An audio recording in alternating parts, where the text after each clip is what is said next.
በስመ አብ ወወልድ ወመንፈስ ቅዱስ አሐዱ አምላክ አሜን። ስንክሳር ጥር 9።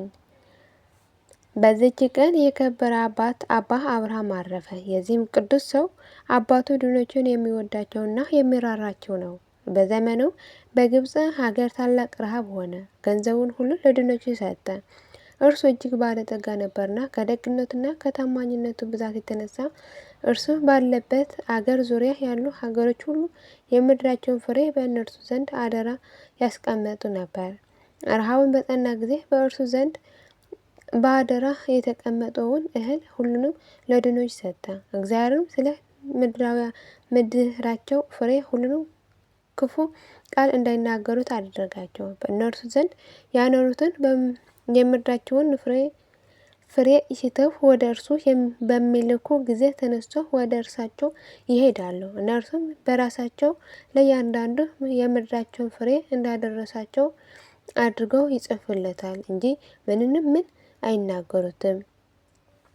የዚህም ቅዱስ እናት እግዚአብሔር የምትፈራ ምእመን ናት። ሰይጣንንም ቀናባት። በአንድ ክፉ ሰው ልቦና አድሮ በፈረስ ሰዎች ዘንድ ነገር ሰራባት። እነርሱም ማርከው ወደ ሀገራቸው ወስደዋት በአንዲት ሌሊት ራእይን አየች። ያ ነገር የሰራባት ሰው በሲኦል ውስጥ በእሳት ሰንሰለት ታስሮ እግዚአብሔር ያደረገልሽን ተመልክተሽ ነገር የሰራሽብኝ ያን ሰው ተበቀለውታልና ይላል። እርሷ ግን ጌታ ሆይ መከራ ስቃይ በእርሱ ላይ እንዲደርስ አልሻም ትላለች። ያን የሚያሳያትም አንቺ ግን ወደ ሀገርሽ ተመልሰሽ በቤትሽ ትኖሪ ዘንድ አለሽ ይላታል። እንዲሁም ሆነ። ባሏ በሞተ ጊዜ አብርሃም ድሃ አደግ ሆነ። እርሷም እናቱ ሚስት ልታጋባው አሰበች። እርሱ ግን ይህን አልወደደም። እናቱም እጅግ ደስ አሰኘችበት። ወደ ገዳም ሄደ። ሊመነኩስ በፈለገ ጊዜ እናቱ ልትሸኘው ወጣች። እጆቿንም ወደ ሰማይ አንስታ በመጸለይ ልጇን ወደ እግዚአብሔር አደራ አስጠበቀች። አቤቱ ጌታ ሆይ ቁርባን አድርገህ ተቀበልልኝ አለች። በዚያም ጊዜ አባ አብርሃም ሄደ። በአስቄጥስ በረሃ ውስጥ ተጉዞ በአባ ዮሐንስ አበምኔት ዘመን ወደ አባ መቃርስ ገዳም ደረሰ። ወደ እርሱም ወደ አባ ዮሐንስ ገባ። ተወዳጅ ልጅም ሆነለች። በጎ ተጋድሎውንም ጀመረ። በአንዲት ሌሊት ራእይን አየ።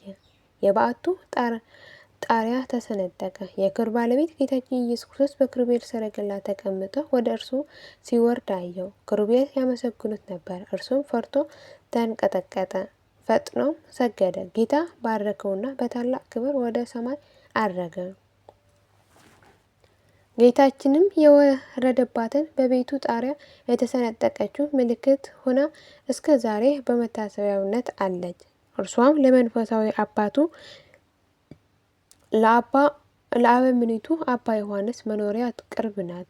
እርሷ በግብግብ ትባላለች። የእግዚአብሔር መልአክ ሁልጊዜ ይጎበኘዋል፣ ብዙ ምስጢራትም ይገልጥለታል፣ ያስገነዝበዋልም።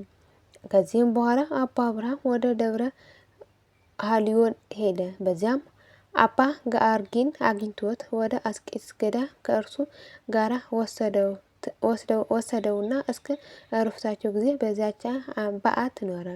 አበምኔቱ አባ ዮሐንስን ባረፈ ጊዜ በአባ አብርሃም ላይ ሰይጣን ታላቅ ደዌ አምጥቶበት 18 ዓመት በዚያ ደዌ ውስጥ ኖረ።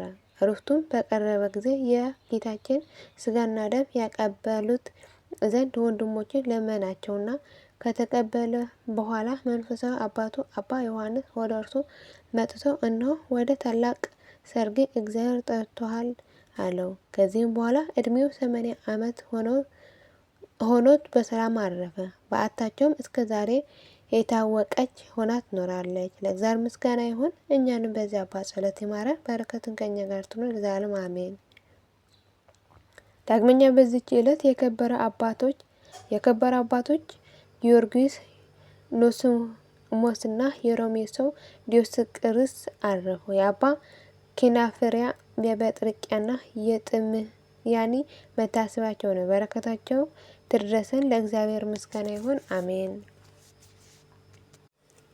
አሜን። ጥር 9 ቀን የሚከበሩ ዓመታዊ ቅዱሳን በዓላት አባ አብርሃም ገዳማዊ፣ አባ ጋርጌ ጻድቅ፣ ቅዱስ ዲዮስቆሮስ ዘሮሜ፣ አባ ኪናፎሪያ።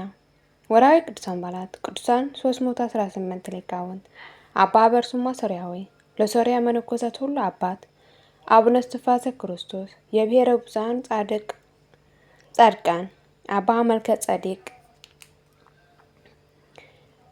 አባ መልከ ጸዲቅ ዘሚዳ፣ ቅዱስ ዞሲማ ጻድቅ። የሁሉም ቅዱሳን በረከትና ረድኤት ምልጃና ጸሎታቸው ከመላ ሕዝበ ክርስቲያን ጋር ጸንቶ ይኑር፣ አሜን። አቡነ ዘበሰማያት ይትቀደስ ስምከ ትምጻእ መንግሥትከ ወይኩን ፈቃድከ በከመ በሰማይ ከማሁ በምድር ሲሳየነ ዘለለዕለትነ ሀበነ ዮም ወኅድግ ለነ አበሳነ ወጌጋየነ ከመ ንሕነኒ ለዘአበሰ ለነ ኢታብአነ እግዚኦ ውስተ መንሱት አላ አድኅነነ ወባልሐነ እምኩሉ እኩይ መዚአከ ይእቲ መንግሥት ኃይለ ስብሐት በሰላም ቅዱስ ገብርኤል መልአኩ እግዝእትየ ማርያም ሰላም ለኪ ድንግል ኄናኪ ወድንግል በሥጋኪ እምእግዚአብሔር ጸባኦት ሰላም ለኪ በረክት አንቲ እምአንስት ወቡሩክ ፍሬ ከርሥኪ ተፈሥሒ ፍሥሕት ኦ ምልዕተ ጸጋ እግዚአብሔር ምስሌኪ ሳህሎ ጸልይ መረንታነ ሀበ ፍቅር ወልድኪ ኢየሱስ ክርስቶስ ከመ ይስረይ ለነ ኃጣውኢነ ለዓለሙ ዓለም አሜን።